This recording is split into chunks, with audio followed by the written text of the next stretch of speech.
Coat টপসে মুগ্ধতা ছড়ালেন পরীমণি। ঢাকাই সিনেমার চিত্রনায়িকা পরীমণি যদিও ক্যারিয়ারের নতুন অন্যান্য কর্মকাণ্ডে বেশি আলোচনায় থাকেন, তিনি সম্প্রতি মেগাস্টার শাকিব খানের একটি ব্যবসায়িক আয়োজনে উপস্থিত ছিলেন নায়িকা। এখানে শাকিবের প্রতিষ্ঠান নিয়ে নিজের বক্তব্য তুলে ধরেন পরীমণি।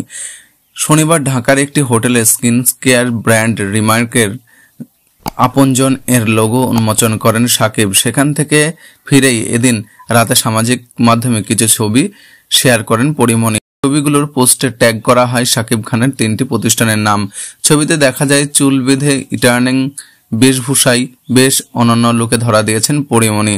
রেড ব্লু টপসের উপর নেভি ব্লু কোটের উপর প্ল্যাটিনাম চুমকি বসিয়ে লেখা শাকিব খানের প্রতিষ্ঠানের নাম সানবিট ও এক্সএমবিট। ব্লু কালারের ওয়াইড লেগ ফর্মাল প্যান্ট।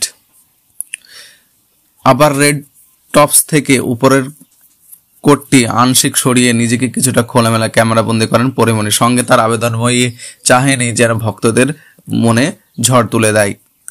ছবির এই পোস্টে ক্যাপশনে পড়ে লেখেন বস লেডি। এতে তার ভক্ত অনুগামীরা একে একে ভালোবাসা ও মুগ্ধতা ছড়িয়ে দিতে থাকে। পরীমণি সবশেষে রঙিলা কিতাব নামের একটি ওয়েব কন্টেন্টের কাজ করেছেন। কিংকার আহসানের রঙিলা কিতাব উপন্যাস অবলম্বনে নির্মিত 7 পর্বের ওয়েব সিরিজের প্রযোজনা করেছেন অমন বিশ্বাস। এছাড়াও ওপার বাংলাতে সিনেমাতে অভিনয় করেছেন এই অভিনেত্রী।